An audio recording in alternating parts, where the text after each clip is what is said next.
पुस्तक 1 अध्याय 1। अपना सामान फिर से जांचो, बेटा। चू वान ने चुपचाप अपनी माँ की बात मान ली, सूटकेस खोला और सब कुछ फिर से जांचा। क्या तुम सब कुछ ले आए हो? पर्याप्त, उसकी माँ ने संतोष से सिर हिलाया। अंतिम काम पूरा हो गया। चू वैन को उसकी माँ ने एक तरफ खींच लिया और उसके कंधे पर धीरे से थपथपाया। स्कूल पहुंचते ही घर पर फोन करना, ठीक है? हाँ, मैं तुम्हें खुद स्कूल ले जाना चाहता हूँ। कोई जरूरत नहीं, अभी स्कूल जाने का मौसम है और माँ बाप व्यस्त हैं। मैं अकेले जा सकती हूँ। माँ के चेहरे पर चिंता की लकीरें उभर आईं। चू वान, यह वैसे भी ज्यादा दूर नहीं है, बस उसी प्रांत में है। माँ ने तुरंत सलाह दी, बेटा, शिक्षकों और दोस्तों के साथ मिलजुल कर रहना याद रखना। हाँ, माँ कुछ महत्वपूर्ण बातें दोहराती हैं जिन पर ध्यान देना चाहिए। सबसे पहले, किसी भी स्थिति में धमकाए जाने से बचने के लिए स्वयं को अलग थलग न रखें। दूसरा, आपके अपने रूममेट के साथ अच्छे संबंध होने चाहिए। आप 4 साल तक एक साथ रहेंगे। तीसरा, मुझे पता है, उस समय का फायदा उठाते हुए जब उसकी माँ ने अभी तक अपनी दलीलें पूरी नहीं की थीं, झो यून ने बिना रुके बोलना शुरू कर दिया। टिकट गेट पर सिर्फ वे दोनों ही रह गए थे। उसकी माँ की आंखें अचानक लाल हो गईं और उसने झो यून के बालों को सहलाते हुए कहा, अपने आप को संभालो, तुम अपने माता पिता का गौरव हो। अपनी माँ को अलविदा कहते हुए चू वान ने अपना सामान रेलवे स्टेशन में खींच लिया। उसने गहरी सांस ली, उसका मूड ठीक हो गया, उसके पूरे शरीर को आराम महसूस हुआ। उसने 2 बड़े सूटकेस ट्रेन में चढ़ाए और 4 घंटे बाद उसे उन्हें ट्रेन से उतारने में बहुत मशक्कत करनी पड़ी। यह पहली बार नहीं था जब चू वैन इस शहर में आई थी। नहीं, यह पहली बार था जब वह इस स्कूल में आई थी। यह स्कूल देश का सबसे प्रतिष्ठित स्कूल माना जाता है और घर से ज्यादा दूर नहीं है। चू वैन के माता पिता ने पहले ही विश्वविद्यालय प्रवेश परीक्षा में इसे अपनी पहली पसंद के रूप में सूचीबद्ध कर लिया था। स्कूल में उसके पिता का एक करीबी दोस्त भी था, लेकिन बताया जाता है कि पिछले साल ब्रेन हेमरेज से उसकी मौत हो गई। आज स्कूल में बहुत चहल पहल थी। सभी नए छात्र उत्साह से भरे हुए उत्साहित मुद्रा में थे। चाहे वे अपने तनाव को छिपाने के लिए अपने होठों को कितना भी कस लें, उनकी आंखों में खुशी नहीं छुप पाती। इसकी तुलना में दरवाजे पर मौजूद वरिष्ठों का समूह ज्यादा शांत दिख रहा था, जबकि शोध दल के अनुभवी सदस्य और भी ज्यादा इत्मीनान से दिख रहे थे, लेकिन उनकी आंखें अभी भी चमक रही थी। वे शांत भाव से अपने सामने पंख फड़फड़ाते हुए बच्चे पक्षियों के झुंड को देख रहे थे। जब चू वैन सूटकेस को खींचकर कमरे में वापस ले गया, तो अंदर पहले से ही कोई मौजूद था। इससे पहले झो यूं एक दोस्त के साथ खेलता था जिसे मेकअप करना बहुत पसंद था। उस दोस्त के ज्ञान की बदौलत झो यूं की उथली धारणा में मेकअप करने वाली सभी लड़कियों को सुंदर महिला माना जाता था, और उसके मानकों के अनुसार कमरे में आईना पकड़े लड़की एक शानदार सुंदरता होनी चाहिए, क्योंकि उसका मेकअप इतना मोटा था कि उसका चेहरा क्रीम की परतों में लिपटे जन्मदिन के केक जैसा लग रहा था। केक बनाने वाली लड़की ने किसी को अंदर आते हुए सुना और पीछे मुड़कर देखा। जिस क्षण उनकी आंखें मिली, चू वान सद्भावना से मुस्कुराया। नमस्ते, मैं चू वैन हूँ। केक बनाने वाली लड़की ने तुरंत उसे ऊपर से नीचे तक देखा। उन धुंधली ग्रे आंखों से घूरे जाने के कारण, जिनमें बिल्कुल भी सफेदी नहीं थी, चू वैन की मुस्कुराहट भी थोड़ी मजबूरी भरी हो गई। मेरा नाम नाम डिच है। उफ! ऐसी कर्कश आवाज के लिए उसे कितने सालों तक नशे की लत लगी होगी। चू वैन का मन अचानक भ्रमित हो गया। उसे समझ में नहीं आया कि क्या करे। अरे, इस समय उसके पीछे से एक आवाज आई। झो यून ने अपना सिर घुमाया। चश्मा पहने एक महिला छात्रा उसे और रेनडी को देख रही थी। हम रूममेट होंगे, है ना? नमस्ते, मेरा नाम फोंग थू मियू है। आत्म परिचय का एक और दौर। रेनडी बहुत कम बोलते थे। भारी मेकअप के नीचे उनका हाव भाव बेहद ठंडा था, लेकिन इसे नजरअंदाज किया जा सकता था। क्या आप किसी भावना को व्यक्त करने के लिए केक चाहते हैं? चू वैन ने इस अजीब माहौल को बनाए रखने के लिए खुद को मजबूर करने की पूरी कोशिश की। सौभाग्य से फोंग थू म्यू बहुत सक्रिय थी। वह अपने सूटकेस से जैम का डिब्बा निकालते हुए बातें कर रही थी। यह मेरे गृहनगर की विशेषता है, आप दोनों को इसे आजमाना चाहिए। चू वैन ने धन्यवाद कहा। फिर उसने घर पर अपनी माँ द्वारा तैयार किया गया सूखा मांस साझा किया। शायद इसलिए क्योंकि कक्षा में लड़कियां कम थी, इसलिए उनके पास चौथा रूममेट नहीं था। आधे घंटे तक विनम्रता से बातचीत करने के बाद झो यून ने सुझाव दिया, देर हो रही है, चलो अपनी सैन्य वर्दी ले आएं। फोंग थू मियू को भी याद आया, यह सही है। दोपहर को मेरी क्लास है। कॉलेज में पहला पीरियड होमरूम टीचर से मिलने और दूसरे छात्रों को जानने में ही बीतता है, इसलिए यह बहुत महत्वपूर्ण है। चिलचिलाती गर्मी की दोपहर में लड़कियां 10 मिनट से ज्यादा समय से लाइन में लगी हुई थी, लेकिन सामने वाले ने अभी भी कोई हरकत नहीं की। स्टेडियम में लोगों की लंबी लाइन लगी हुई थी, लेकिन चू वान ने पहले से ही सावधानीपूर्वक तैयारी कर रखी थी, इसलिए उसने अपनी जेब से एक छाता निकाला। तुम दोनों अंदर जाओ और थोड़ी छाया पाओ। धन्यवाद देना। फोंग थू मियू कूद पड़ा। रेनडी, मुझे इसकी जरूरत नहीं है। रेनडी पीछे खड़े होकर संगीत सुन रहे थे। जब झो यून ने उन्हें टोका, तो उन्होंने तुरंत संगीत प्लेयर बंद कर दिया और आगे चिल्लाते हुए कहा, वैसे क्या आप कुछ दे रहे हैं? चू वैन और फोंग थू मियू दोनों बुरी तरह डर गए। प्रतिष्ठित स्कूलों के विद्यार्थियों में नम्र स्वभाव आम बात है। उनमें से अधिकांश हमेशा हर बात के बारे में केवल कानाफूसी ही करते हैं। लेकिन इस समय नवजात पक्षी रेनडी की हरकतों से उत्तेजित थे और अपनी भावनाओं को नियंत्रित नहीं कर सके। पूरी टीम में हड़कंप मच गया। हाँ, क्या यह उपलब्ध है? मुझे लू लगने वाली है। मैं धूप से बेहोश होने वाला हूँ। भीड़ कुछ देर तक शोर मचाती रही और हूटिंग करती रही। उसके बाद प्रभारी व्यक्ति पसीने से लथपथ होकर स्टेडियम के अंदर से बाहर आया। अधीर मत बनो। जिसे भी आप बुलाना चाहते हैं, उसे अंदर बुलाएं और उत्तर दें। क्या आपको अपना नंबर याद है? सभी ने तुरंत अपना सिर झुकाकर उन छात्र कार्डों को देखा जो उन्हें अभी अभी मिले थे। प्रभारी व्यक्ति ने फटी हुई सूची अपने हाथ में पकड़ी और गर्दन को ऊपर उठाकर जोर से पुकारा, सबसे पहले सूचना प्रौद्योगिकी विभाग है। इंजीनियरिंग अनुप्रयोग कक्षा 1, नंबर 1 लाई तुआन। चू वैन यह सुनकर बहुत खुश हुआ और मन ही मन सोचने लगा कि अब वह कुछ देर के लिए धूप में बाहर जाने से बच सकता है। नंबर 1, क्लास 1, ली तुआन। किसी ने जवाब नहीं दिया।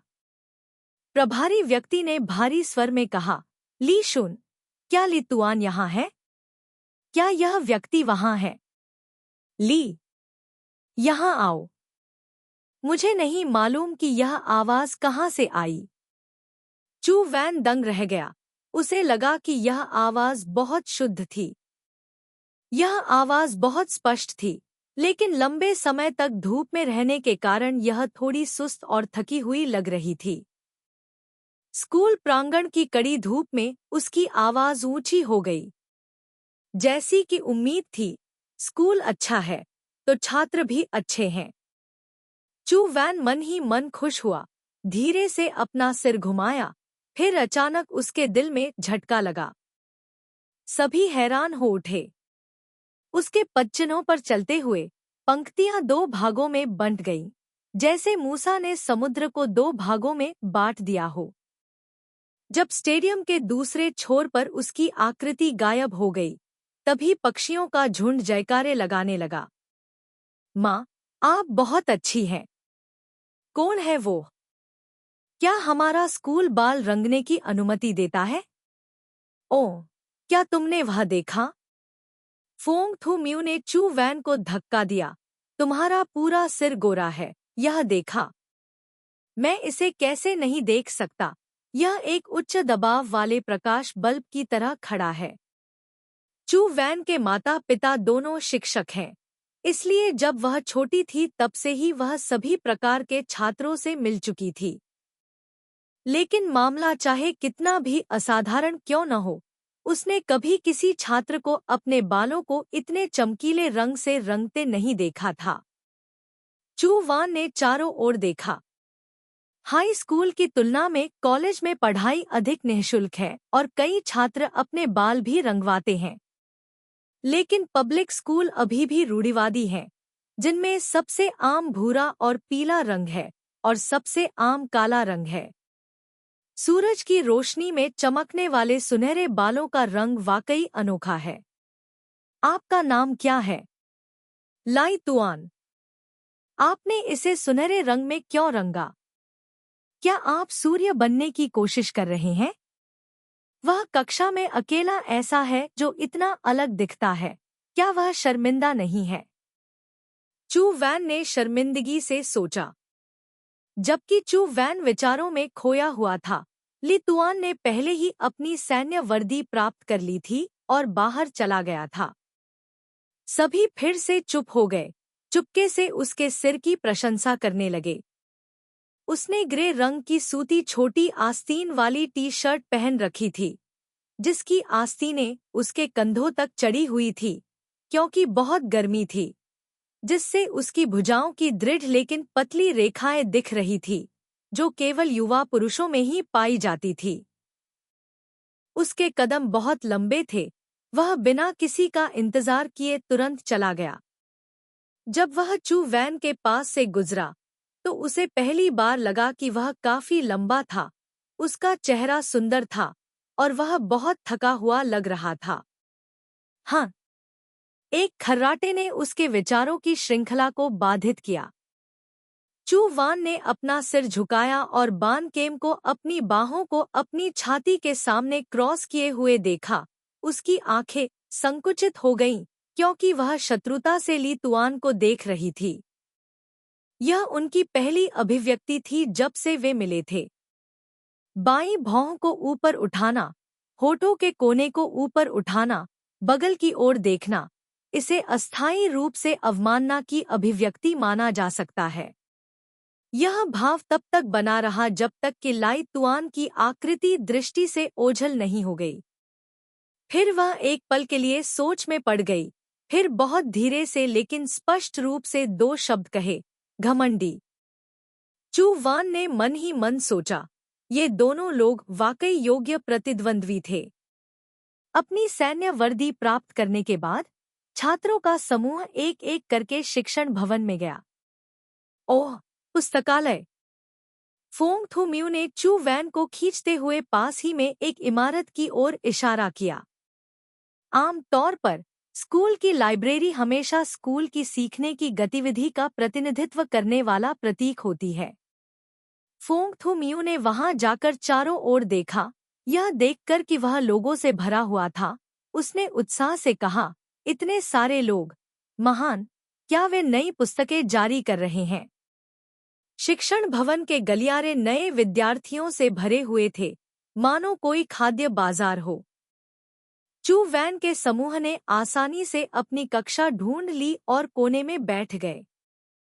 थोड़ी देर बाद सभी सहपाठी आ गए। सभी अपने रूममेट्स के साथ समूहों में बैठे बेमतलब बातें कर रहे थे। फिर अचानक पूरा कमरा शांत हो गया। चू वान ने सहजता से अपना सिर घुमाया और देखा कि यह वास्तव में ली तुआन था। वह उसके ठीक पीछे बैठा था, जब तक वह होश में आई घंटी बज चुकी थी। चू वैन ने मुड़कर सीधे पोडियम की ओर देखा। पूरा हॉलवे शांत था। कुछ ही देर बाद एक अधेड़ उम्र का पुरुष प्रोफेसर लेक्चर हॉल में आया। वह लंबे नहीं थे, गंजे थे, मंच पर चढ़े और सबको देखकर मुस्कुराए।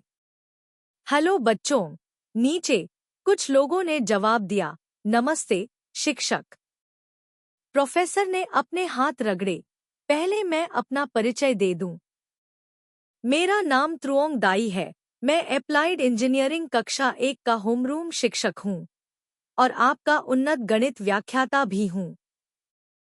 प्रोफेसर ट्रुओंग एक विशिष्ट शिक्षाविद हैं, जिनके पास प्रभावशाली डिग्रियां हैं, लेकिन वे अपने विचारों को व्यक्त करने में बेहद असहज हैं तथा कक्षा में माहौल बनाने में संघर्ष करते हैं। ठीक है, सभी लोग अपना परिचय दें ताकि शिक्षक को पता चल जाए और अन्य छात्र भी एक दूसरे को जान सकें। कौन पहले? पूरी क्लास चुप थी।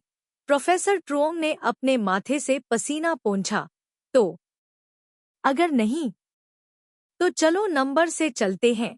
क्रम संख्याओं की बात करें तो हमारी कक्षा नंबर 1। एक आकृति पीछे से आकर खड़ी हुई, झोऊ यू के पास से गुजरी। वे मंच पर खड़े हो गए और अनजाने में ही जन शिक्षक की छवि छोटी हो गई। चू वान ने ध्यान से देखा। अंततः इस बार वह उसे स्पष्ट रूप से देख पाया। सच कहे तो वह काफी सुंदर है, लेकिन वो बाल। करीब से देखने पर चू वैन स्पष्ट रूप से देख सकता था कि उसने हेयर स्प्रे का भी इस्तेमाल किया था। यह तो ठीक है, लेकिन यह आदमी तो थोड़ा शरारती लगता है। लेकिन ऐसा नहीं था। उस छोटे बाल को वास्तव में उसने बिगाड़ दिया था। इसे अच्छे से कहें तो यह जंगली घास के मैदान जैसा लग रहा था, लेकिन इसे कठोर रूप से कहें तो यह बिल्कुल झाड़ू जैसा लग रहा था। नीचे बैठे छात्र, झोऊ यून सहित, सभी प्रोफेसर झांग के बोलने का इंतजार कर रहे थे। प्रोफेसर झांग ने वास्तव में सभी प्रकार के छात्रों को देखा था। वह केवल एक पल के लिए स्तब्ध रह गए, फिर जल्दी से सामान्य हो गए, सभी की ओर मुड़े और कहा, यह सही है। ऐसा लगता है कि हमारी कक्षा के अधिकांश छात्र इसी प्रांत से हैं, है न? हाँ, कई लोगों ने बात की और झोऊ यून ने भी सिर हिलाया। प्रोफेसर झांग ने फिर कहा, यह छात्र इस वर्ष प्राकृतिक विज्ञान विभाग का विदाई भाषण देने वाला है। क्या सभी को अभी तक पता नहीं है? चू वैन के दिमाग में एक बड़ा अक्षर आया। विदाई भाषण देने वाला? इस वर्ष जब अंकों की घोषणा की गई थी, तो उसमें प्राकृतिक विज्ञान विभाग के विदाई भाषण देने वाले का कोई उल्लेख नहीं था। उस समय उसे अभी भी यह अजीब लगा, लेकिन वैसे भी यह उसका कोई काम नहीं था और यह विचार उसके दिमाग में कौंध गया और गायब हो गया। तो वर्तमान स्थिति यह थी।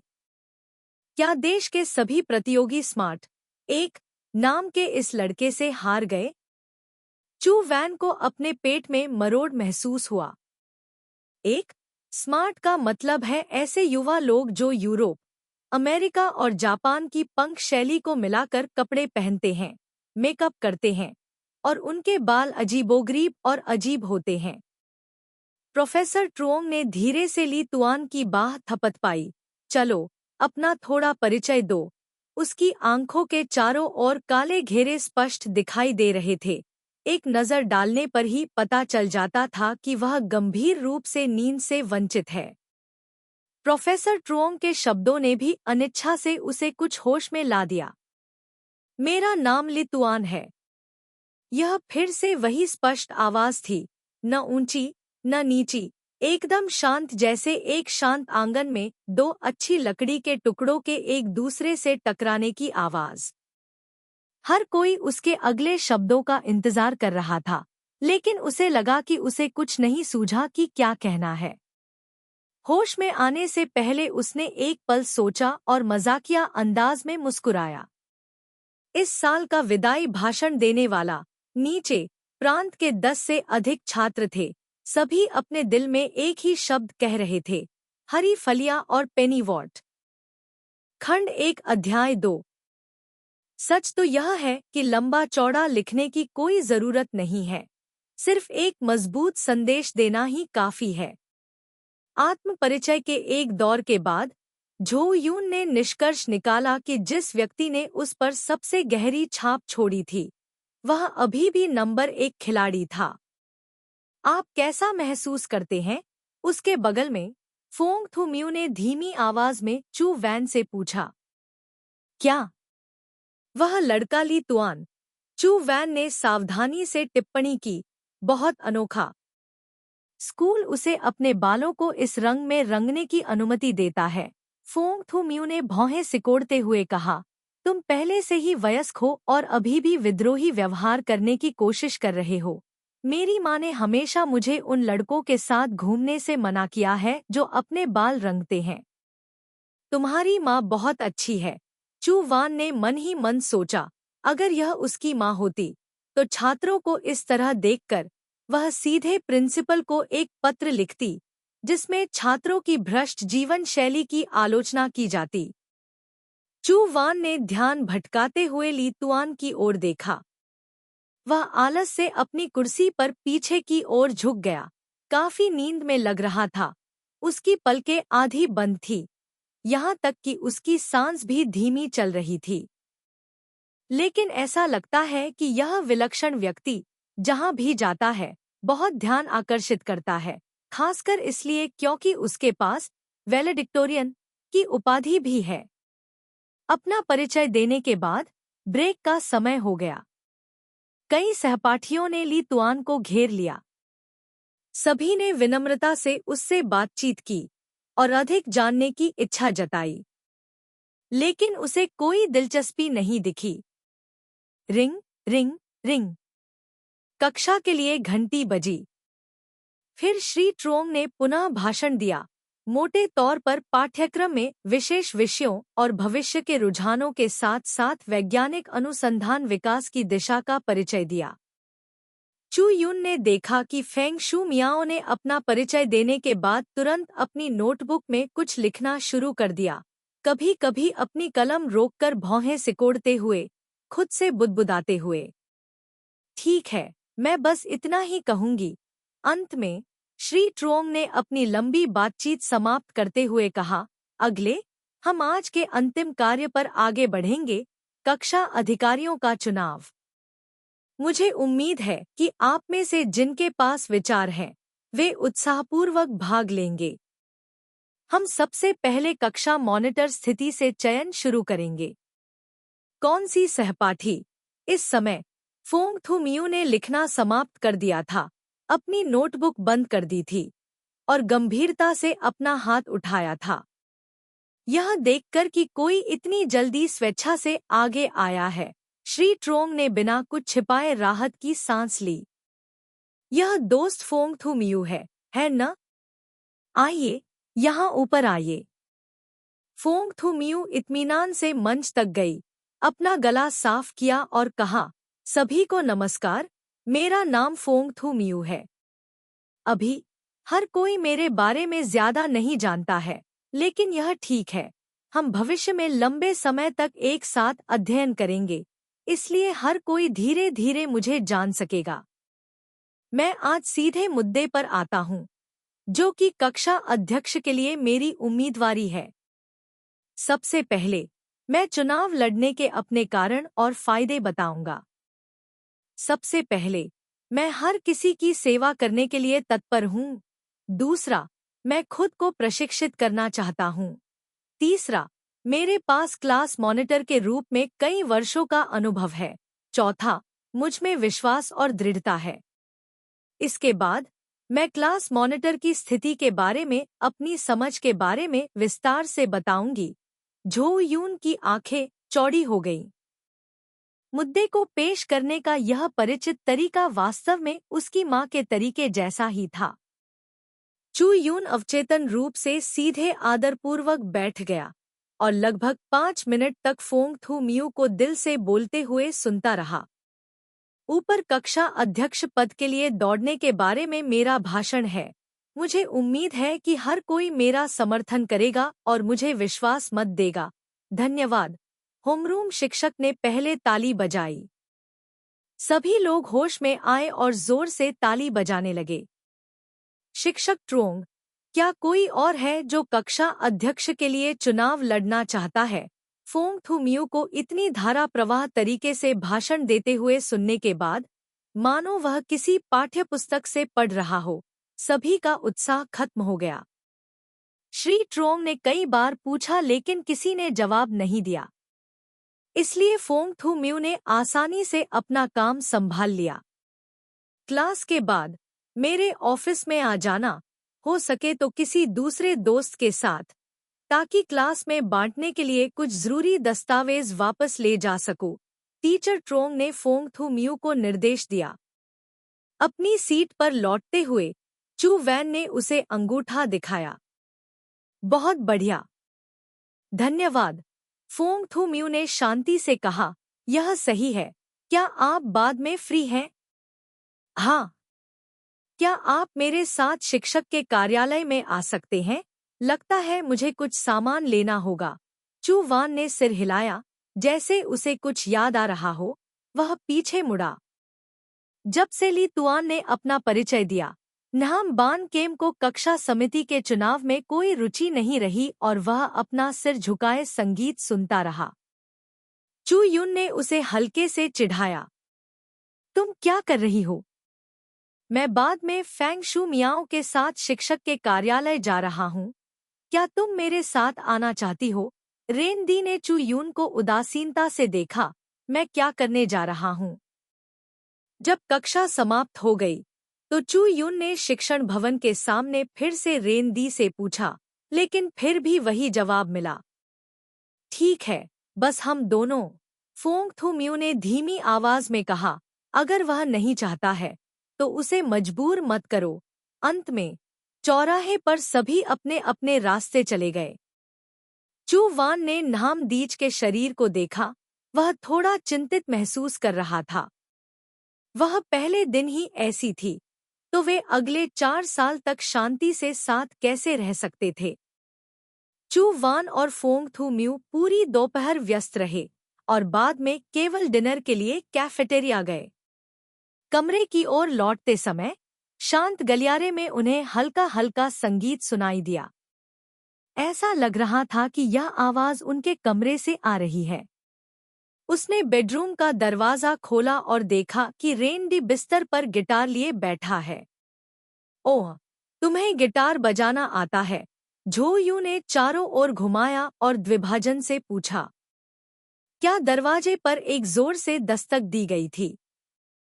रेन डी ने अपना सिर बिस्तर से बाहर कर दिया। क्या कोई विशिष्ट नियम है? वरिष्ठ आश्चर्यचकित था। विनियम? उदाहरण के लिए, आप किस धर्म का पालन करते हैं कि आपको भाग लेने की जरूरत नहीं है? सुबह और शाम की स्व अध्ययन कक्षाओं के बारे में क्या? हर कोई अवाक था। झो यूं वास्तव में रेन डी के शब्दों को मजाक के रूप में वर्गीकृत करना चाहता था, लेकिन उसकी आंखों को देखकर यह स्पष्ट था कि यह मजाक नहीं था। सीनियर ने बॉल पॉइंट पेन से उसका चेहरा खरोंच दिया। ऐसा नहीं लगता। ऐसा पहले कभी नहीं हुआ। रेन डी ने तुरंत रुचि खो दी और बिस्तर के बीच में पीछे हट गई।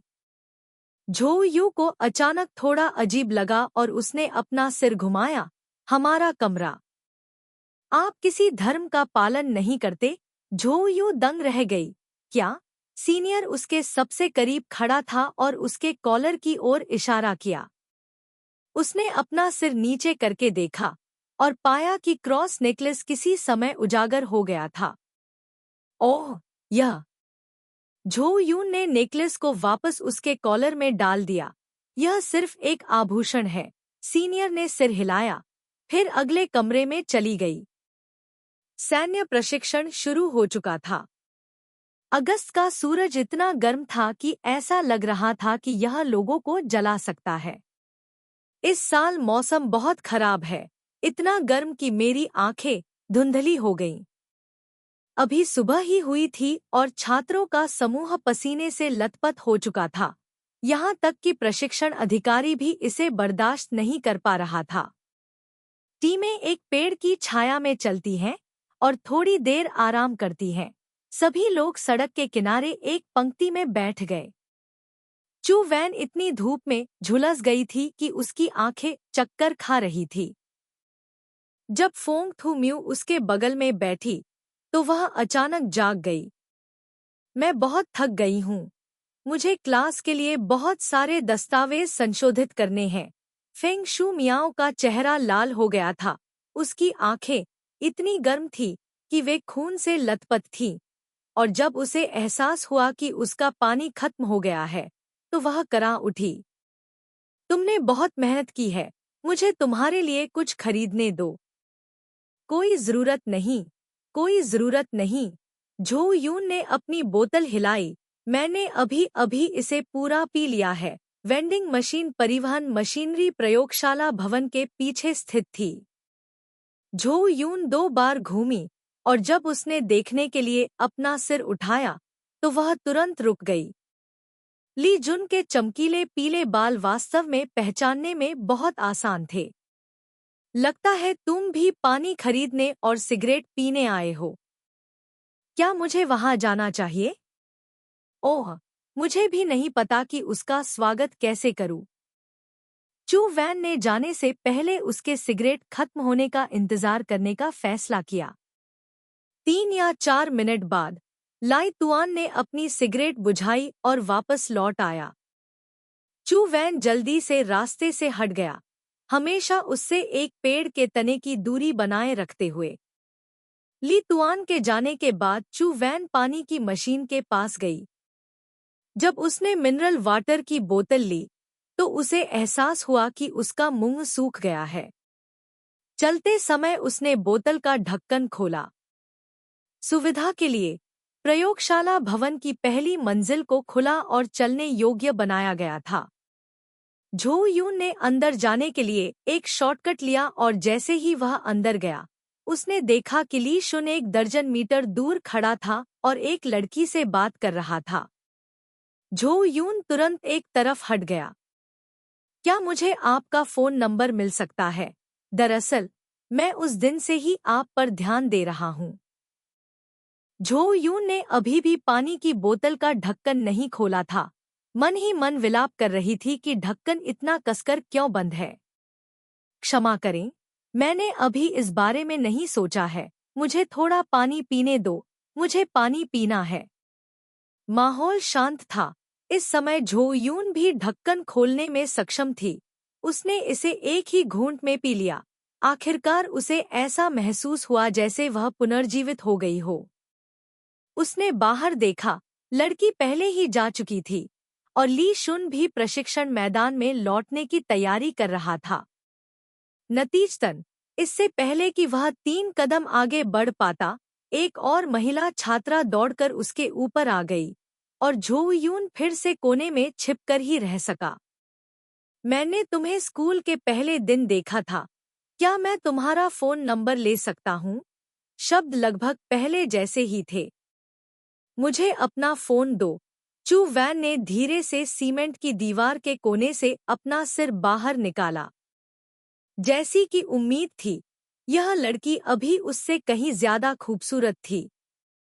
एक लड़की जो देहाती सैन्य वर्दी पहन सकती थी और इतनी आकर्षक लग रही थी। झो यून एक नज़र में बता सकता था कि इस तरह का व्यक्ति संभवतः आईटी विभाग से नहीं आ सकता है। यह लड़का वास्तव में प्रसिद्ध था। झो यून को नहीं पता था कि कितनी लड़कियां उसे ढूंढने आई थी, नहीं कितनी महिला छात्रों ने उसकी नज़र को पकड़ा और उसका फोन नंबर हासिल करने में सक्षम थी।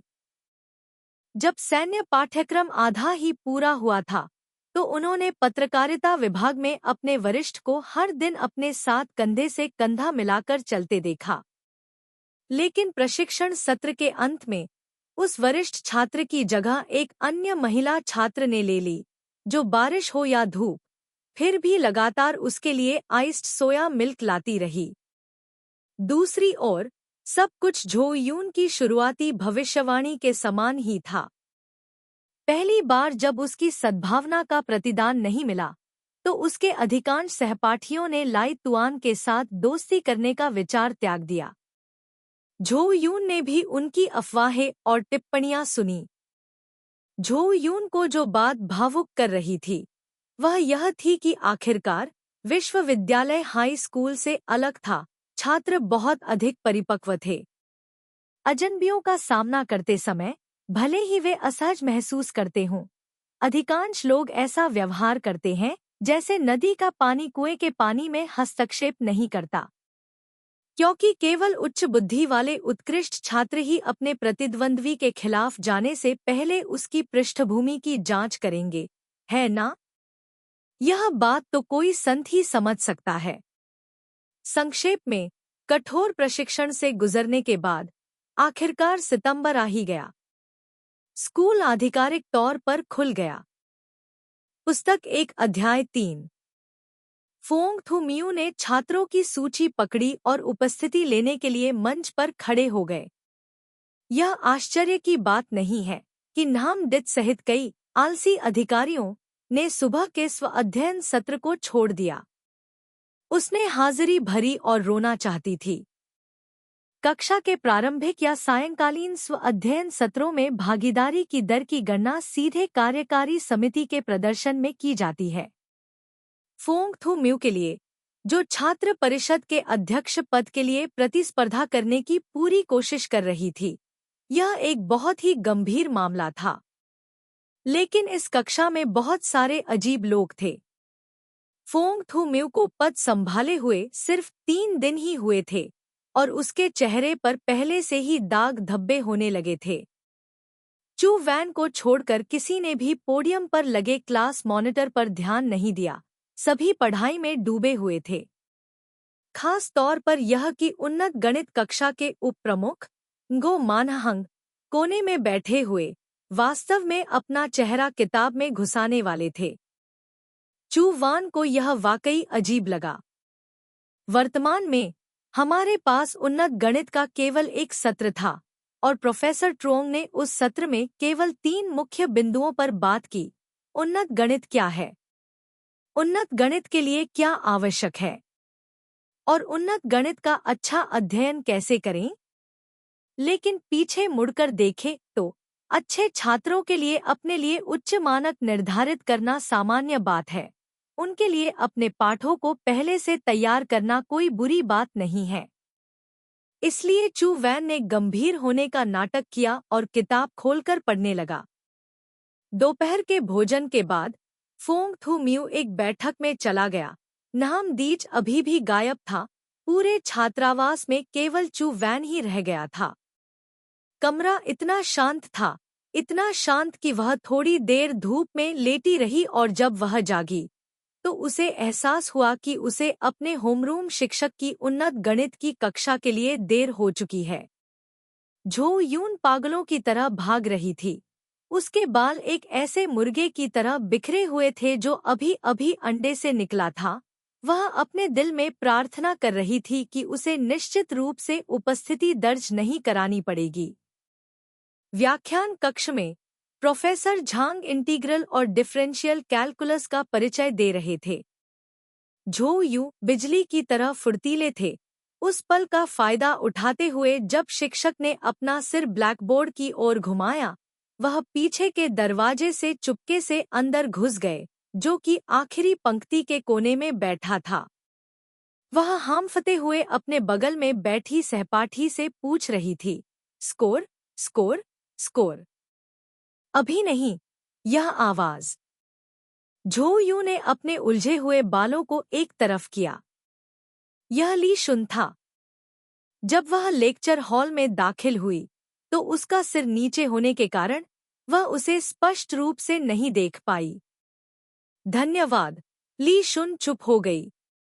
उन छात्रों के लिए जो अभी अभी 12वीं कक्षा से गुजरे थे, संघर्ष कर रहे थे, अनगिनत प्रकार की विकृत समस्याओं में डूबे हुए थे, उन्नत गणित का परिचय काफी सरल था, लगभग सभी बुनियादी ज्ञान। कक्षा की सामग्री सरल थी, इसलिए झोउ यू के पास अन्य चीजों के बारे में गपशप करने के लिए बहुत खाली समय था।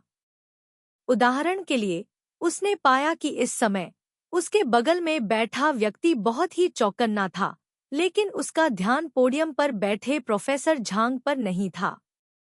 सटीक रूप से कहें तो जब से झो यून ने पूछा था, तब से लेकर अब तक, शुरू से अंत तक, ली शुन ने एक बार भी उसकी ओर देखने की जहमत नहीं उठाई।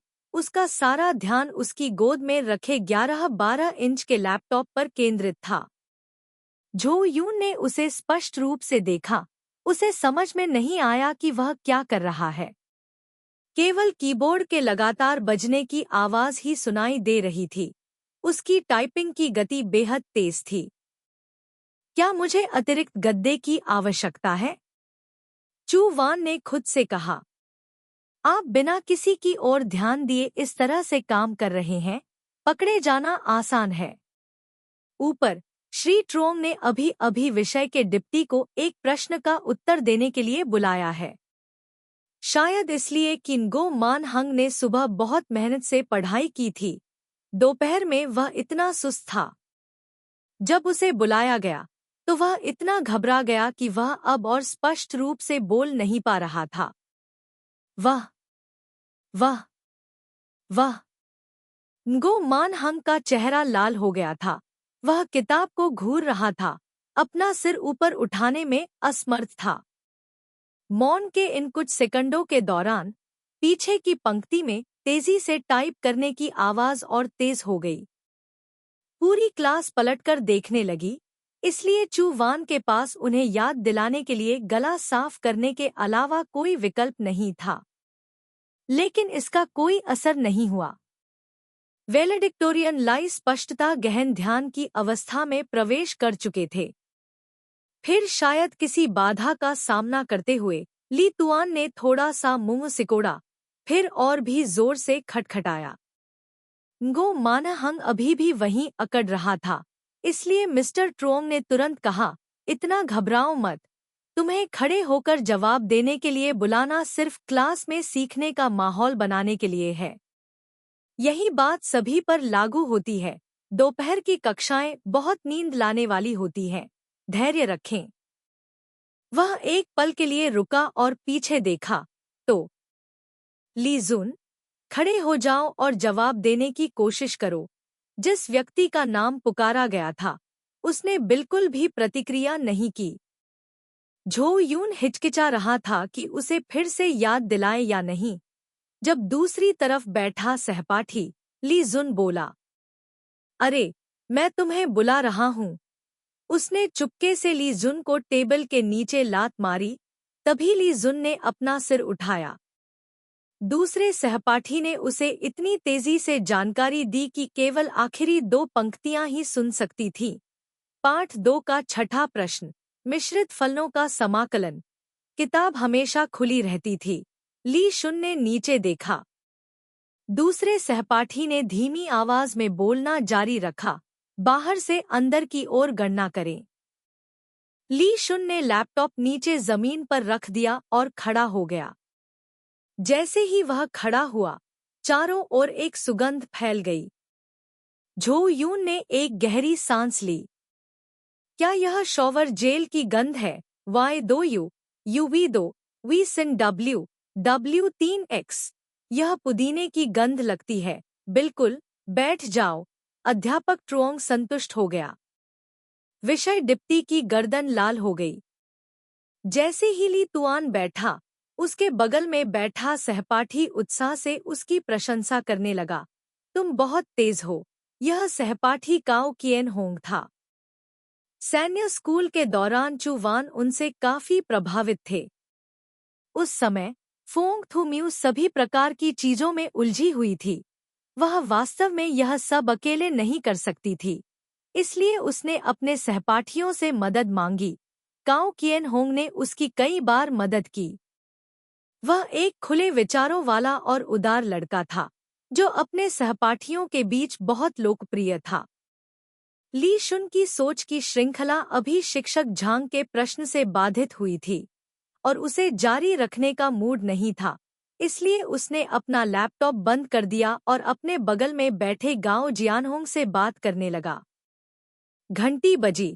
झो यून ने अपनी किताबों को गले लगाया। और ली शुन के साथ ही खड़ी हो गई, इसलिए वह सहज रूप से रुक गई। खैर, उसे पहले जाने दो। वह ली शुन और गाओ जियानहोंग के पीछे पीछे लेक्चर हॉल से बाहर निकल गई। अगली कक्षा के छात्रों से भरे हॉलवे में उसने अपना सिर उठाया और देखा कि ली शुन की ऊंचाई और सुनहरे बाल भीड़ में अलग दिख रहे थे। एक हाथ में लैपटॉप और किताबें थीं, दूसरा हाथ जेब में था। उसके चेहरे की विशेषताएं नाजुक थीं। जब फोंग थू मियू छात्रावास में लौटी तो उसने देखा कि कमरे में चू वैन अकेली थी। उसके चेहरे पर सारी थकान साफ झलक रही थी।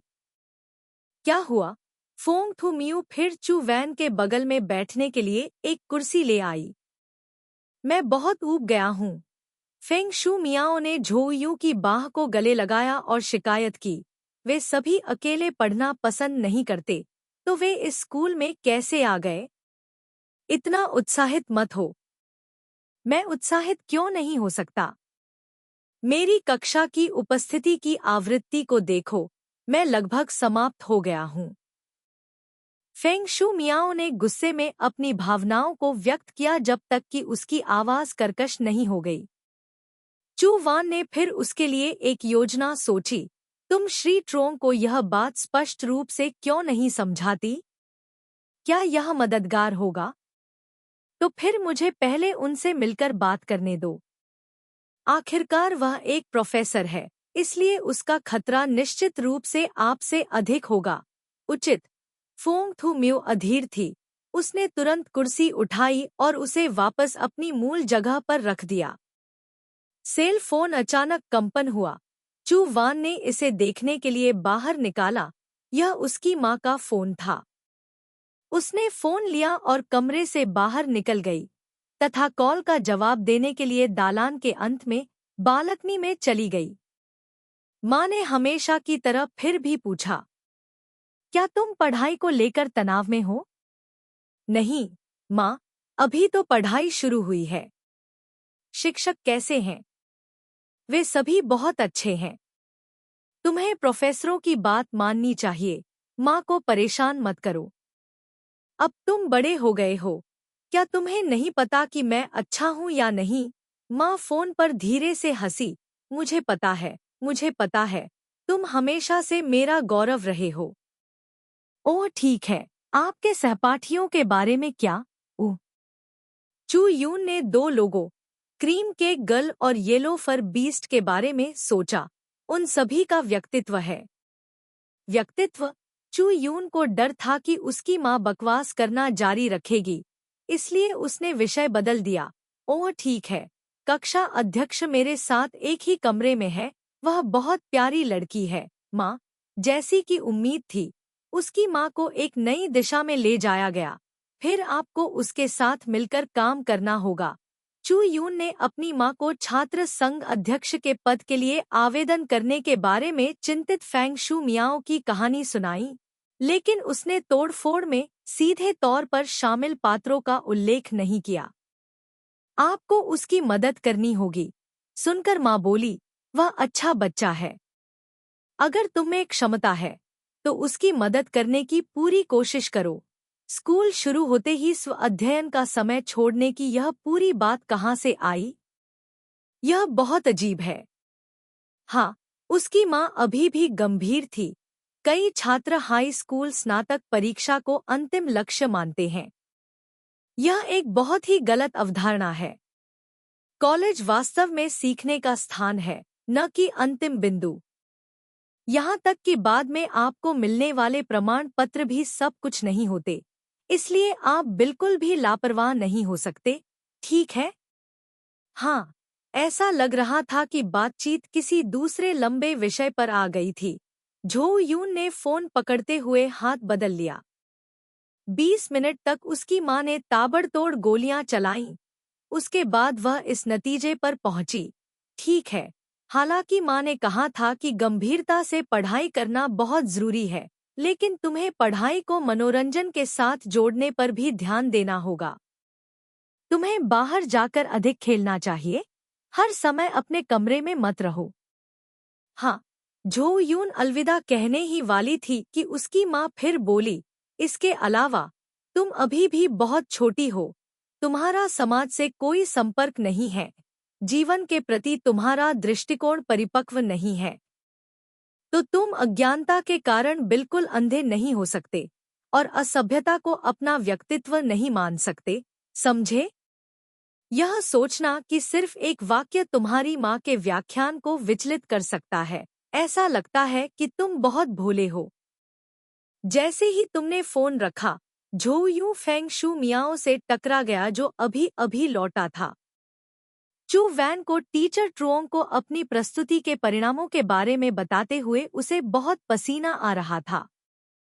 मेरे कहने का मतलब है कि पहले क्लास कमेटी को यह काम करने दे और अगर यह काम नहीं करता है तो मैं आकर बात करूंगी। शिक्षक ने कहा कि यह बहुत गंभीर बात है कि एक प्रोफेसर कक्षा शुरू होने के तुरंत बाद छात्रों से बात करने के लिए आए।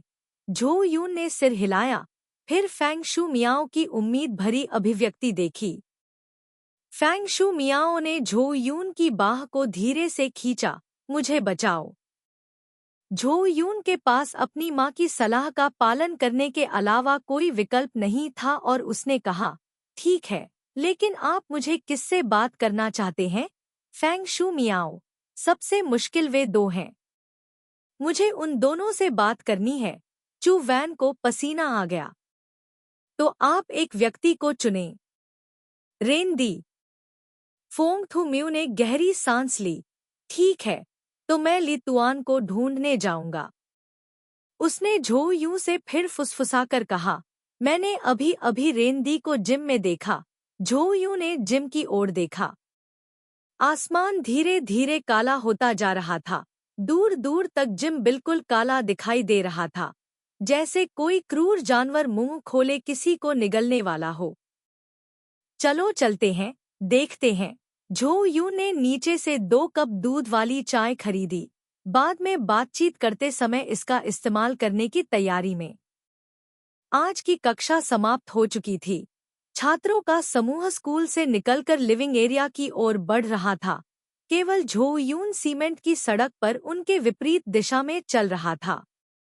जिम एक लंबे लोहे के जाल से घिरा हुआ था। झो यून प्रवेश द्वार की ओर चला गया और जैसे ही उसने ऊपर देखा, उसने उन 2 आकृतियों को देखा। दरअसल वहां इतना अंधेरा है कि वह कुछ भी स्पष्ट रूप से नहीं देख पाती, लेकिन चूंकि दूसरा व्यक्ति हर जगह अपने साथ लैपटॉप लेकर चलता है, इसलिए उसे पहचानना आसान है। यार्ड में कुछ लोग व्यायाम भी कर रहे हैं। बीच में फुटबॉल का मैदान है। स्कूल की घास अच्छी क्वालिटी की नहीं है। घास पूरी तरह से मुरझा गई है और थोड़ी जर्जर भी दिखती है, इसलिए फुटबॉल पसंद करने वाले कई छात्र इसकी शिकायत करते हैं। लेकिन चू वान को यह जगह काफी अच्छी लगी। कल्पना कीजिए कि एक दिन प्रेमी युगल इस जंगली घास के मैदान में एक दूसरे के बगल में बैठे हैं, साथ में सितारों को देख रहे हैं। यह रोमांटिक, भावुक छवि जिसे कभी भी बेहतर नहीं बनाया जा सकता है, वास्तव में बहुत आकर्षक है। ठीक है, अब वर्तमान पर वापस आते हैं। चू वान ने अपने आप को संभाला। दोनों लक्ष्य पात्र आगे थे, उनसे एक साथ बात करने जाएं या नहीं, यह भी एक कठिन समस्या थी। खंड 1 अध्याय 4। झो यू को आगे बढ़ने की हिम्मत करने से पहले 2 मिनट की मानसिक तैयारी करनी पड़ी।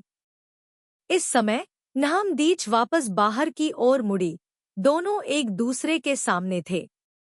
लेकिन तभी नहाम दिच ने गिटार को अपने कंधे पर लटकाया और सीधे चू वैन के पास से गुजर गया। चू वैन आश्चर्यचकित था।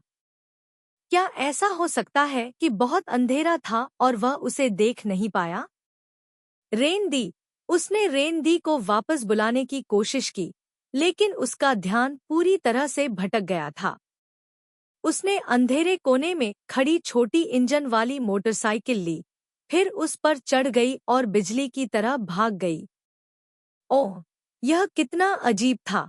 अब केवल एक ही लक्ष्य बचा था।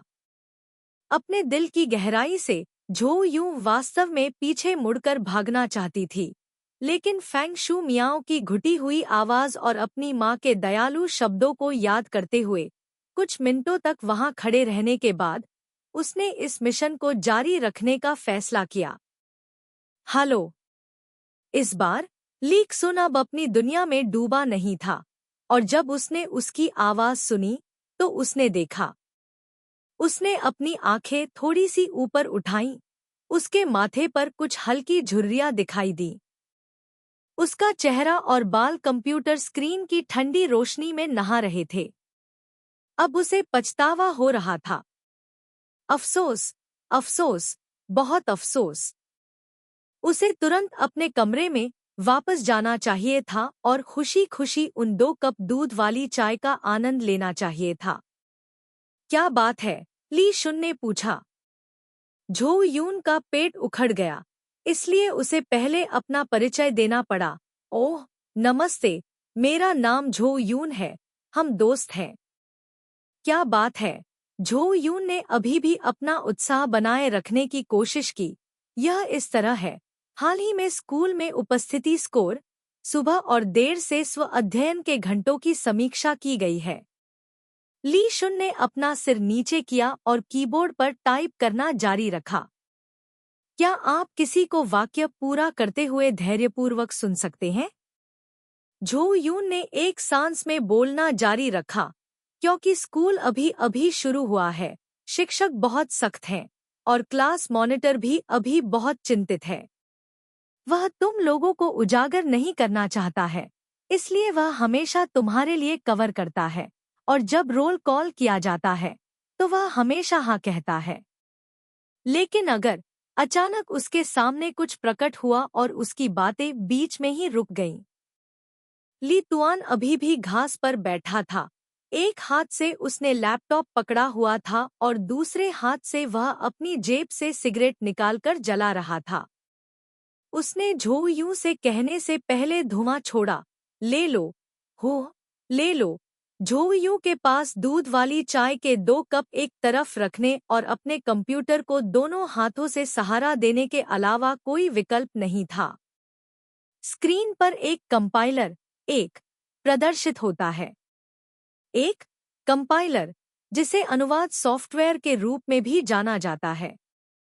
यह एक कंप्यूटर प्रोग्राम है जो एक प्रोग्रामिंग भाषा, जिसे स्रोत भाषा या स्रोत कोड कहा जाता है, में लिखे गए निर्देशों के अनुक्रम को एक समतुल्य प्रोग्राम में अनुवादित करता है, लेकिन एक नई कंप्यूटर भाषा, जिसे लक्ष्य भाषा कहा जाता है, के रूप में, आमतौर पर एक निम्न स्तरीय भाषा, जैसे मशीन भाषा। यह नया अनुवादित प्रोग्राम ऑब्जेक्ट कोड को कॉल करता है। स्पेस बार दबाएं। हो, क्या आप मानव भाषा नहीं समझ सकते? झू यून के पास स्पेस बार को फिर से दबाने के अलावा कोई विकल्प नहीं था। एक विंडो पॉप अप हुई। बीच में एक काली चीज दिखाई दी जो एक मानव आकृति की तरह दिखती थी। उसके हाथ में एक तलवार थी। कोई खेल खेल रहे हो? चरित्र को ऊपर नीचे, बाएं दाएं घुमाकर गिरती गेंद से बचाओ, फिर नदी के दूसरी ओर जाओ। ली शुन घास पर बैठा था, उसकी पीठ फुटबॉल गोल पर टिकी हुई थी। उसने अपने हाथ में सिगरेट पकड़ी हुई थी, एक पैर मोड़ा हुआ था, और अपनी ठुड्डी को उसकी ओर उठाया। तुम्हारे पास 3 जीवन हैं। अगर तुम अंत में नहीं मरती हो, तो मैं सुबह की स्व अध्ययन के दौरान कक्षा में आऊंगा। ओह ठीक है, यह ठीक है। उससे बात करने की तुलना में गेम खेलना अधिक आरामदायक लगता है। चू वैन ने गहरी सांस ली और स्टार्ट बटन दबाया। जल्दी से आना। ऊपर से एक गेंद अचानक सीधे पात्र के सिर पर आकर गिरी। चू वैन का पूरा शरीर कांप उठा। पात्र मर गया। क्या इसे ही आप गेंद का गिरना कहते हैं? उसने ली शुन के शांत भाव को देखा। झो यून, कुल कितनी गेंदें हैं? ली शुन चुप रही। उसने 2 उंगलियां ऊपर उठाईं। ठीक है। झो यून ने मन ही मन सोचा, उसके पास 3 जीवन, 2 गेंदें थी। वह पहले से ही जानती थी कि पहली गेंद कहाँ गिरेगी। दूसरी बार वह यह देखने की कोशिश करेगी कि अगली गेंद कहाँ गिरेगी। तीसरी बार वह आधिकारिक तौर पर स्तर पार कर लेगी। उसके हाथ ने फिर से स्टार्ट बटन दबाया। झोउ यू ने तुरंत एक कदम पीछे लिया, पहली गेंद से सफलतापूर्वक बचती हुई, फिर आगे बढ़ी। जब वह सड़क के अंत में पहुंची, तो एक और गेंद नीचे गिर गई। चू वैन ने सबसे तेज गति से स्पेस बार दबाया, लेकिन फिर भी वह कुचलकर मर गया। उसने फिर ऊपर देखा और देखा कि ली तुआन उसे देखकर मुस्कुरा रहा था। आखिर वह क्या लिख रहा था? यह प्रतिक्रिया गति गेमर्स के लिए नहीं है। लेकिन कोई बात नहीं, आपके पास अभी भी एक मौका है। चू वैन ने खुद को शांत रहने को कहा, अपने हाथों को कस लिया और महसूस किया कि उसकी हथेलियां पहले से ही पसीने से तर थी। यह उसका आखिरी मौका था। चू वैन ने फिर भी पहली गेंद को सफलतापूर्वक टाल दिया, सड़क के अंत तक जाना जारी रखा, अपनी आत्मा को घायल कर लिया। ठीक उसी समय जब दूसरी गेंद गिरी, उसने गति के साथ कीबोर्ड को दबाया जैसे कि वह इसे भेदना चाहती थी। आखिरकार दूसरी गेंद से बचकर चू वैन ने राहत की सांस ली और तुरंत नदी पार कर गया। लेकिन किरदार मर गया। यह क्या है? चू वैन की आंखें चौड़ी हो गईं, जैसे कि वे बाहर गिरने वाली हों। दूसरी तरफ ली तुआन ने अपना सिर नीचे किया, इतनी जोर से हंसा कि उसके कंधे हिल गए और सिगरेट की राख हवा में लहराने लगी। चू वान ने अचानक देखा कि कंपाइलर कैमरे के कोने में चुपचाप भाग रहा है। अचानक उसके दिमाग में एक विचार कौंधा। उसने ली तुआन की परवाह नहीं की जो उसके बगल में हंस रहा था। उसने तुरंत कंपाइलर खोल दिया। उन्होंने अभी तक प्रोग्रामिंग नहीं सीखी है, लेकिन कंपाइलर के फंक्शन बहुत सरल हैं, लगभग हाई स्कूल के गणित के ग्राफ की तरह। व्यवस्था स्पष्ट है। उसने बस देखा और निर्धारित किया कि मुख्य आदेश क्या था। नदी पार करो, मरो। भाग्य। लैपटॉप को मोड़कर वापस ले लिया गया। चू वान ने अपना सिर उठाकर अपने सामने खड़े ली तुआन को देखा। इतनी नजदीक से उसने पाया कि वह बहुत लंबा था।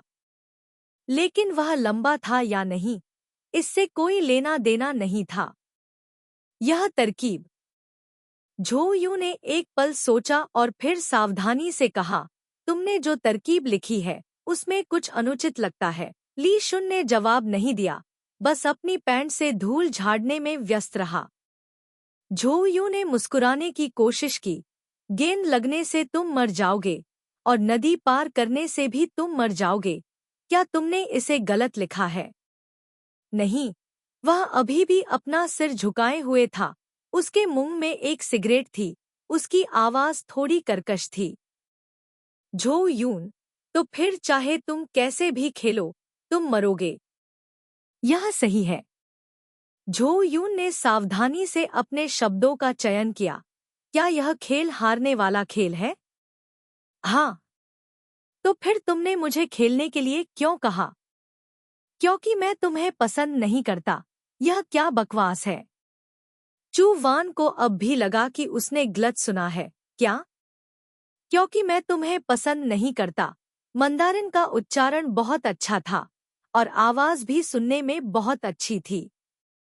चू वान बहुत देर तक स्तब्ध रहा। फिर वह दूसरा प्रश्न पूछ सका, क्यों? अंततः ली तुआन ने अपने शरीर से धूल झाड़ दी और सीधा खड़ा हो गया।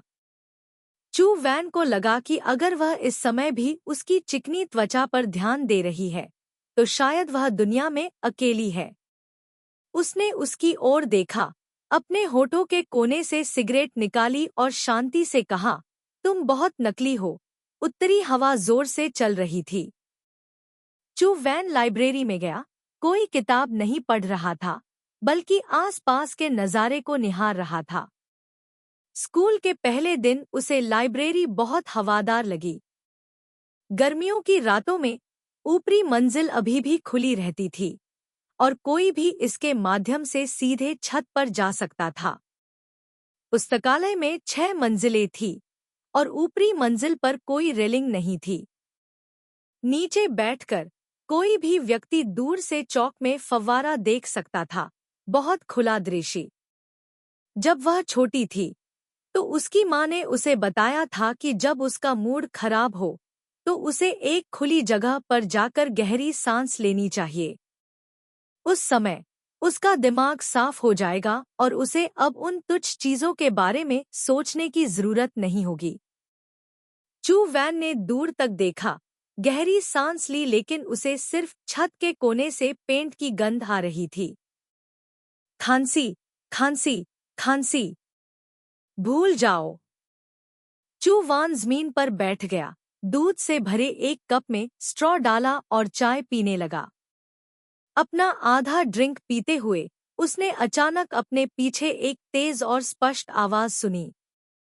भाड़ में जाओ। उसने अपना सिर घुमाया और देखा कि उसके पीछे एक काला व्यक्ति खड़ा था। अंधेरा था इसलिए वह उसका चेहरा साफ साफ नहीं देख पाई, लेकिन उसकी पीठ पर लटके गिटार का आकार बहुत जाना पहचाना था। रेंदी। छाया कुछ कदम आगे बढ़ी। यह वाकई रेंदी थी।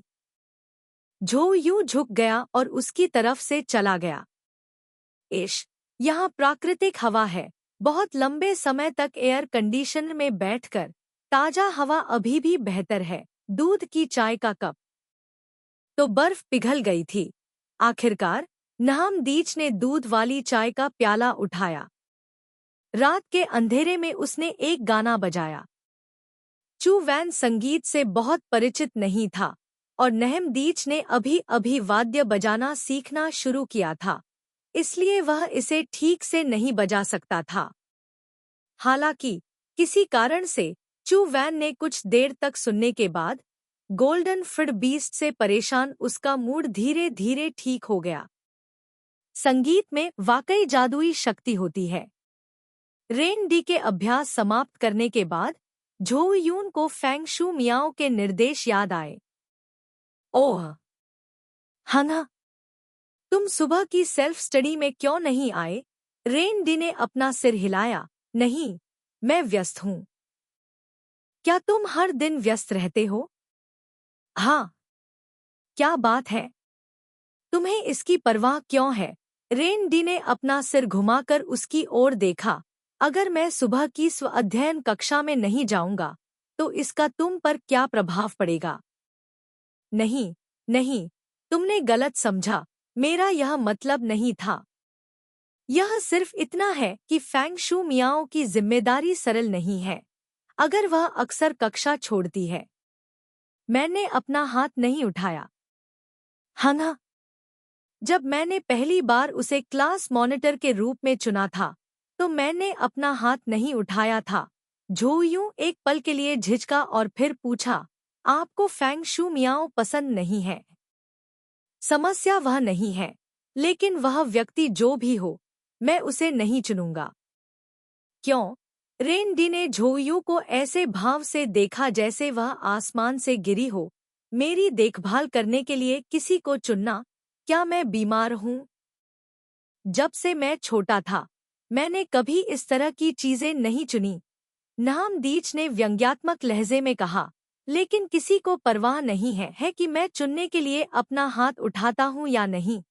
लेकिन जहाँ तक मेरी बात है, चूंकि मैंने उसे वोट नहीं दिया, इसलिए वह मुझे मैनेज नहीं कर पाएगी। झो यून रेन डी के अकल्पनीय तर्क और तर्क से दंग रह गया। रेन डी ने उसकी ओर देखा। क्या तुम्हें वाकई इन चीजों को मैनेज करने में उसकी मदद करना पसंद है? झो यून दंग रह गया, फिर धीरे से बोला, आखिरकार हम सहपाठी हैं। क्या ऐसा है? नहामदिच सिर्फ मुस्कुराया और कुछ नहीं बोला। थोड़ी देर बैठने के बाद नहामदिच ने अपना गिटार रख दिया और खड़ा हो गया। झो यून भी खड़ा हो गया। चलो साथ में वापस चलते हैं। रेन डी ने अपना सिर हिलाया। मुझे आज रात कुछ काम है और मुझे बाहर जाना है। इतनी देर रात? कोई बात नहीं। रेन डी को अलविदा कहते हुए झो यून अकेले ही छात्रावास में लौट आया। वह बहुत देर तक बैठी नहीं थी कि उसे कई बार बाथरूम भागना पड़ा। फोंग थू म्यू ने चिंता से पूछा। चू वैन समझाता रहा, ऐसा इसलिए हुआ क्योंकि मैंने बहुत ज्यादा दूध वाली चाय पी ली थी।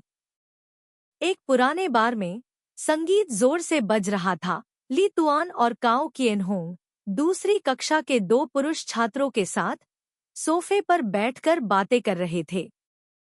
लियू सीसी, उनकी वर्तमान प्रेमिका, उनके ठीक बगल में बैठी थी। कुछ ही देर बाद एक व्यक्ति भीड़ को चीरता हुआ उनके सामने आया। काओ जियानहोंग ने देखा। रेंदी, तुम देर से क्यों आए? रेंदी, कुछ नहीं, उसने कोने में आवाज लगाई। ली जुन, एक पल के लिए यहाँ आओ। लियू सीसी ने उसकी तरफ देखा। ली जुन भी खड़ी हो गई, 2 कदम चली और सोफे के संकरे कोने से निकलकर रेंडी के साथ दूसरी जगह चली गई। क्या वह मामला अभी तक तय हो गया है? रेंडी ने पूछा। ली जुन बार काउंटर पर झुक गया। हाँ, रेंडी ने भौहें सिकोड़ी। सच में? क्या तुम अपना वादा निभाओगी? हाँ, रेंडी गंभीर थी। अच्छा, अगर मैं भविष्य में लाभ कमाती हूँ तो मैं तुम्हें 2 गुना वापस कर दूंगी। ली जुन मुस्कुराई। ठीक है। रेंडी ने राहत की सांस ली। ली जुन ने उसकी ओर देखा। जल्दी क्या है? तुम इतनी देर से क्यों आई हो? ओह, मुझे व्याख्यान देने के लिए वापस बुलाया गया था। उसने ली शुन की ओर देखा। यह झो यून है, मेरा रूममेट। क्या तुम्हें पता है? ली शुन ने आह की आवाज निकाली। रेंडी को अचानक कुछ याद आया और वह हंस पड़ा। ली शुन, क्या हुआ? रेंडी ने ली शुन को धीरे से धक्का दिया, अपने होठों को सिकोड़ा और कहा, वह भी विनम्र किस्म की नहीं है। ओह, रेंडी ने अपनी भौहें उठाईं। अभी जब मैं छत पर पियानो बजाने का अभ्यास करने गया था तो मैंने उसे वहां बैठकर धूम्रपान करते देखा। पुस्तक 1 अध्याय 5। किसी नए विषय का अध्ययन शुरू करने से पहले चू वैन आमतौर पर पुस्तक खोलता था और पहले पाठ तैयार करता था। इस विषय का पहला सत्र भी परिचयात्मक ज्ञान था। उन्होंने एक बार संक्षेप में इसकी समीक्षा की, फिर सुविधाजनक ढंग से अगले भाग पर चली गईं। पीछे की सामग्री ने चू वैन को धीरे धीरे अपनी आंखें चौड़ी करने पर मजबूर कर दिया। हालांकि वह अभी भी उन आदेशों का विशिष्ट अर्थ नहीं जानती थी, लेकिन इस बुनियादी कार्यक्रम ने उस पर गहरी छाप छोड़ी थी। यह नदी पार करके मरने का विकृत खेल था, है न? चू वैन के हाथ तेजी से किताब को पलट रहे थे। औसत गुणवत्ता वाली पाठ्यपुस्तक सरसराहट की आवाजें निकाल रही थी। आखिरी पन्ने पर पलटते हुए उसने एक गहरी सांस ली और किताब बंद कर दी, कवर पर बड़े शीर्षक को ध्यान से देखते हुए। C programming language.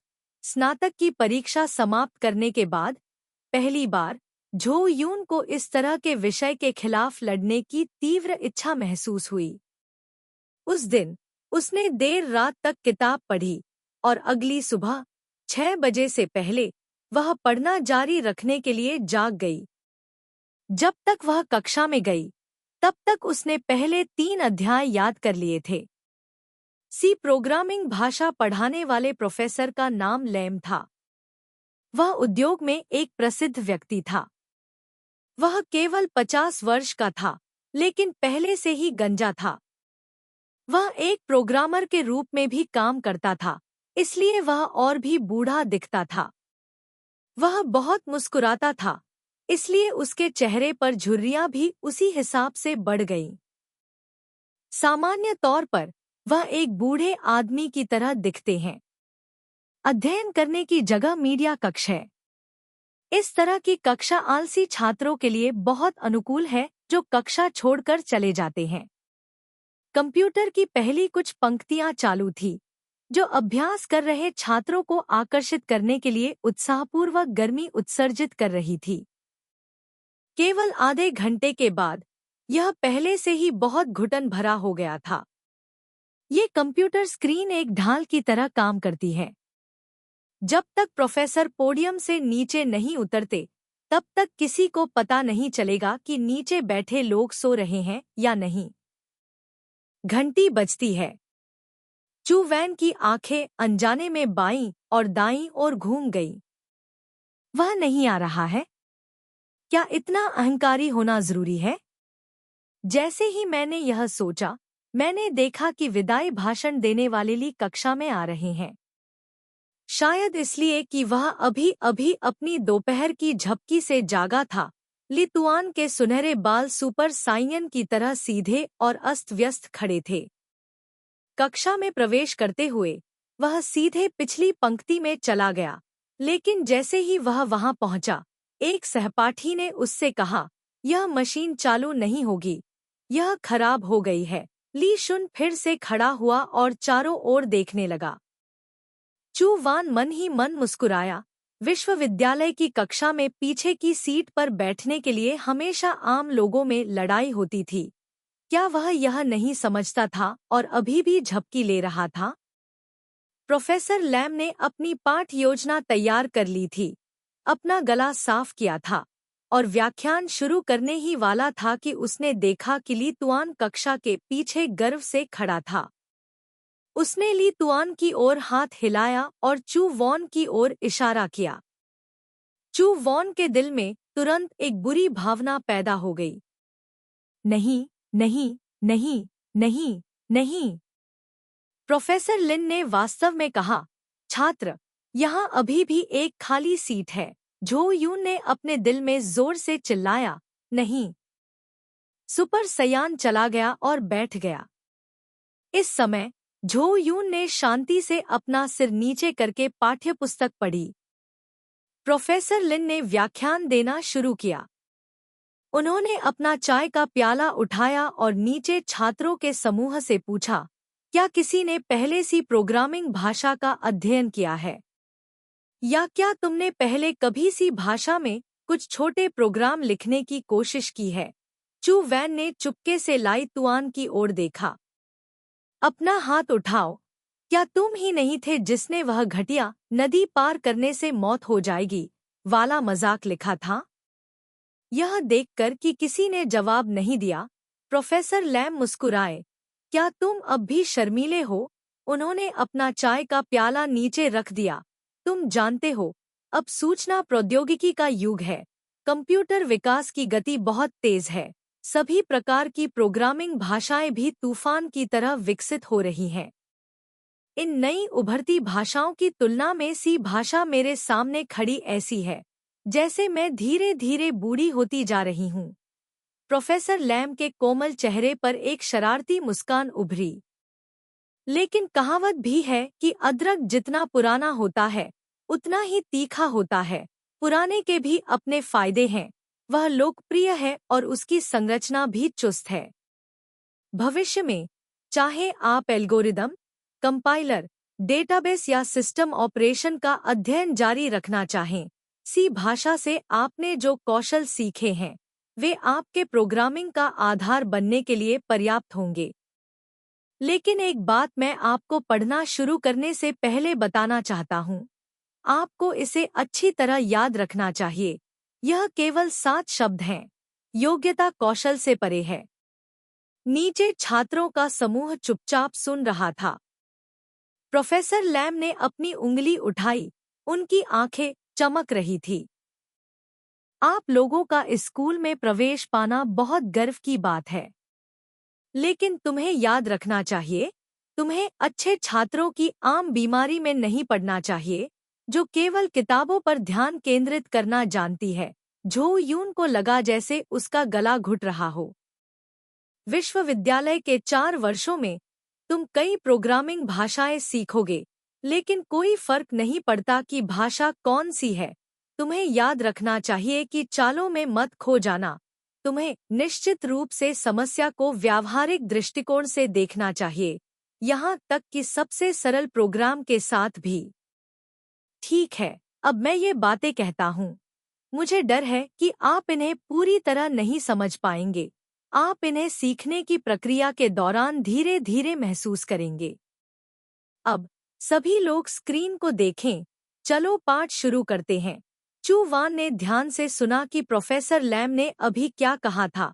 यह ध्यान नहीं दिया कि शीर्ष छात्र ली अपना सिर झुकाए हुए था और उसके बगल में अपने सेल फोन से छेड़छाड़ कर रहा था। ली तुआन की लंबी आकृति और लंबी टांगे वास्तव में नहीं जानती थी कि उन्हें कहाँ रखना है। पहले तो वह सीधा बैठा रहा, लेकिन बाद में वह अधिकाधिक शांत हो गया और धीरे धीरे चू वैन की मेज के नीचे चला गया।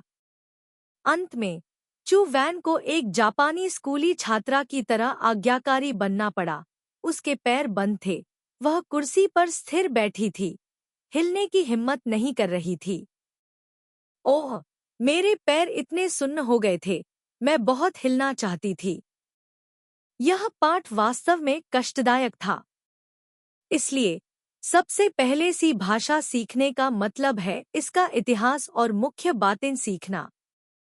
तो आप में से कौन सी भाषा के विकास के इतिहास के बारे में बात कर सकता है? प्रोफेसर लैम ने कक्षा के सामने पहला सवाल रखा। झो यून आमतौर पर सवालों के जवाब देने के लिए स्वेच्छा से आगे आने वाली नहीं थी, लेकिन इस समय वह वास्तव में सक्रिय होना चाहती थी। उसकी बाँह ऐसे उठी हुई थी जैसे किसी और ने उसे नियंत्रित किया हो। क्योंकि झो यून सबसे करीब बैठी थी, प्रोफेसर लिन ने उसे एक नज़र में देखा। यह सहपाठी जाओ, कल रात पाठ की तैयारी ने अपनी प्रभावशीलता दिखाने का मौका दिया। झो यून खड़ी हुई और फिर से धारा प्रवाह रूप से सामग्री पढ़ी। जवाब देने के बाद उसके पूरे शरीर में रक्त का संचार हो गया।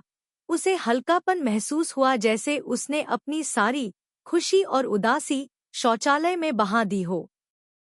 झो यूं खुशी से बैठ गई और एक नज़र में उसने देखा कि ली जुन ने अपना सिर घुमाकर उसकी ओर देखा और मंद मंद मुस्कुराया।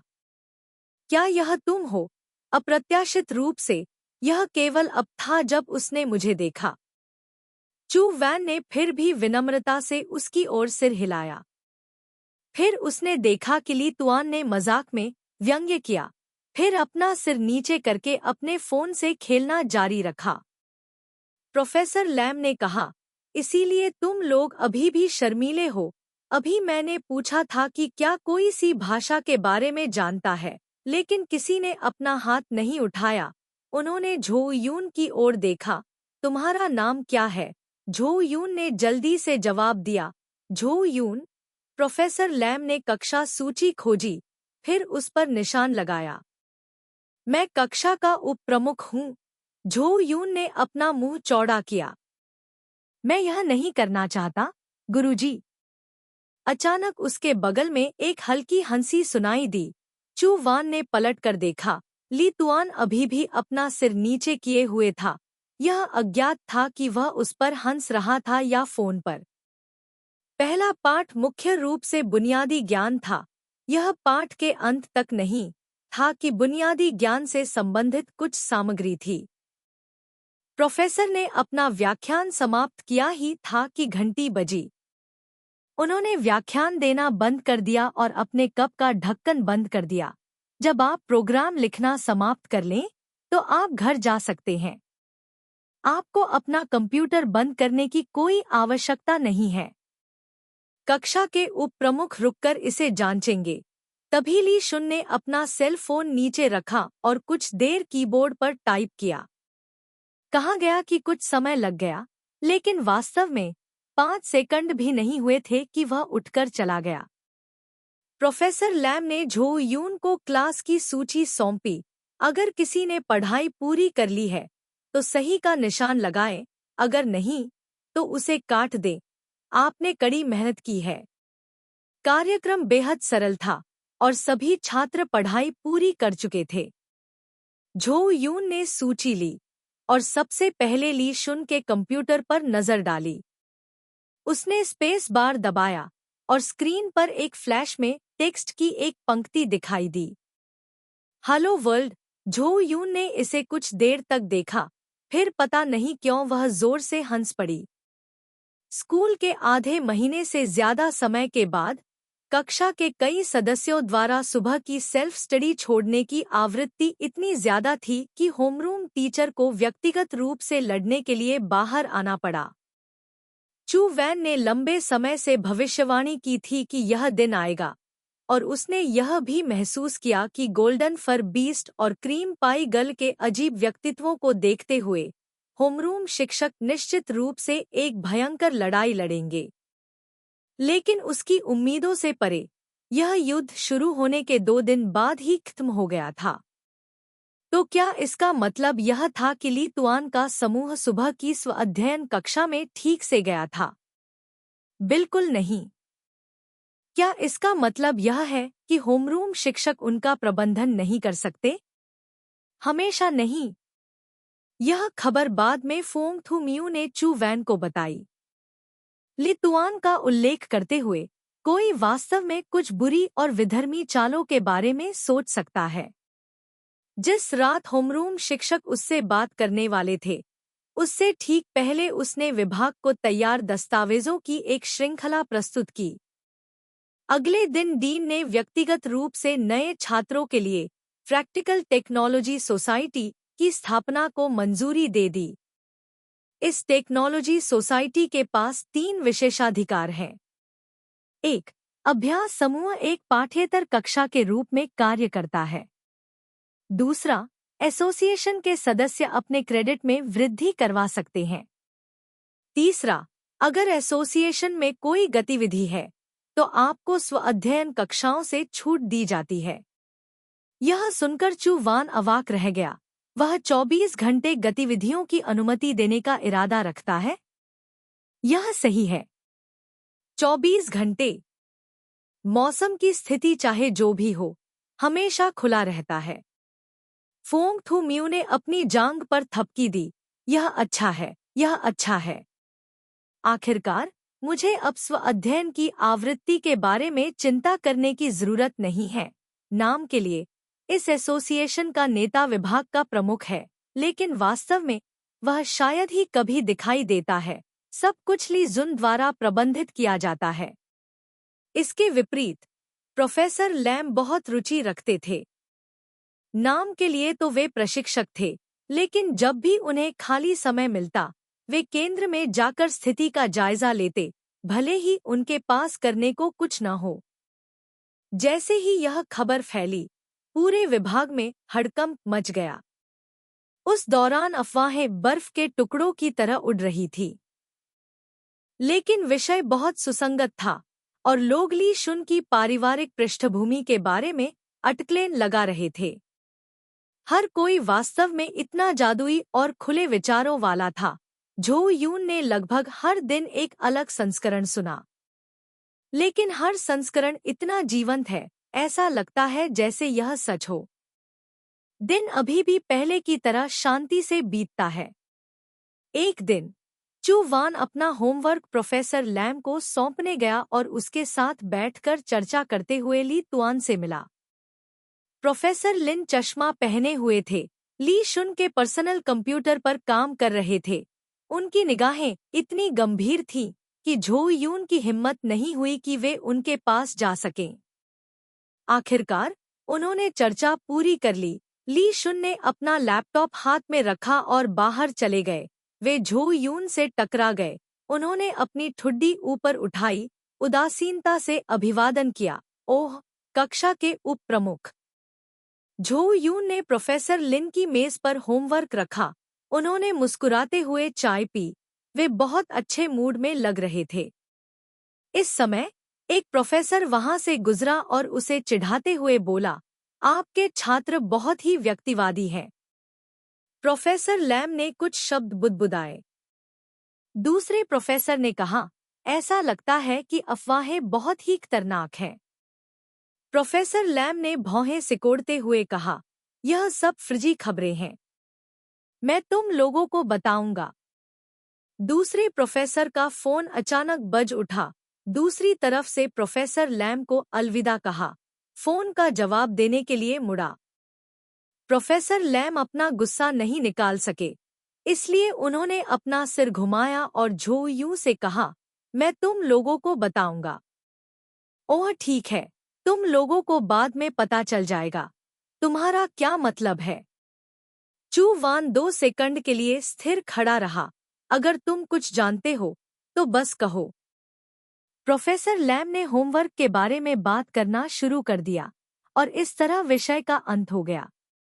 एक हफ्ते बाद प्रैक्टिकल एसोसिएशन के बारे में कहानी धीरे धीरे शांत हो गई, लेकिन ली तुआन का नाम, जिसका अक्सर उल्लेख किया जाता था, कई लोगों के दिलों में गहराई से उकेरा गया था। उसका उल्लेख करते समय वरिष्ठों का समूह अस्पष्ट था। जब उसी कक्षा के छात्रों के समूह ने उसका उल्लेख किया तो वे अस्पष्ट और अस्पष्ट थे। जहां तक ली तुआन का सवाल है, वह अभी भी वैसा ही था। अकेले पढ़ने के लिए कक्षा में नहीं जाता था। प्रोग्रामिंग सबसे तेज थी। अक्सर झपकी लेता रहता था और हमेशा अपने पीले बालों को मुरझाए हुए खरपतवार की तरह दिखाता रहता था।